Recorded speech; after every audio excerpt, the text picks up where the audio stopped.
এই আমলিগ ক্ষমতায় আসার পরে 2 বছর পরে আমি চুল রাইছি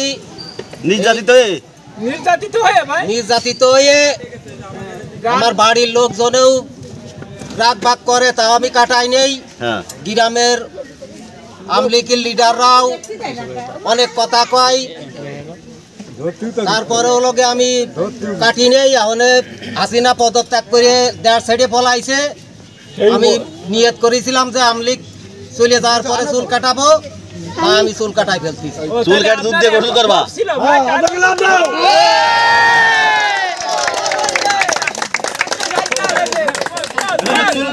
গোসল করবে কি দুধ দিয়ে? দুধ করবে দুধ দিয়ে।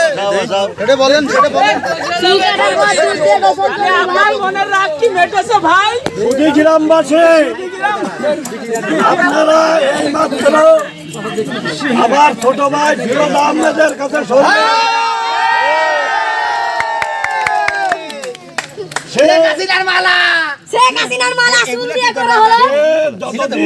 ক্ষমতায় থাকবে চুল আজকে তার চুল কাটানোর যে আনুষ্ঠানিক ভাবে সে চুল কাটাচ্ছে, এতে আমরা সবাই আনন্দিত, সবাই আনন্দিত।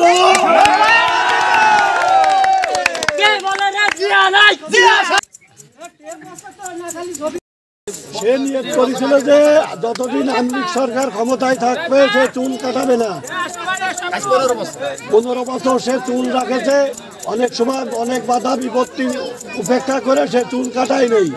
গেলকাল যখন শেখ হাসিনা পদত্যাগ করে, দেশ ত্যাগ করে, আজকে সে নিয়োগ করেছে চুল কাটানোর। তাই আজকে আমরা সমবেত হয়েছি তার এই চুল কাটানো উপলক্ষ করে। আজকে আমরা গ্রামবাসী এখানে উপস্থিত হয়েছি, আমাদের মাঝে সে চুল কাটাচ্ছে।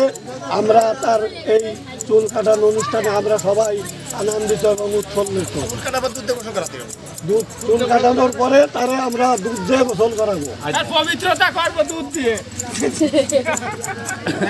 আর গোসল লাগতেছে না।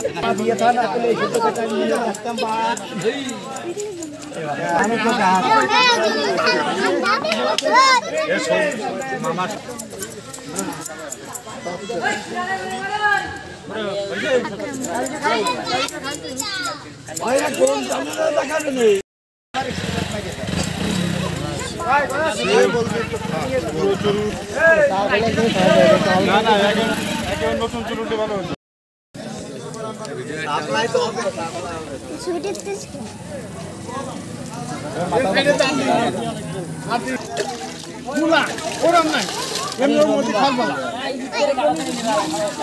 হ্যাঁ,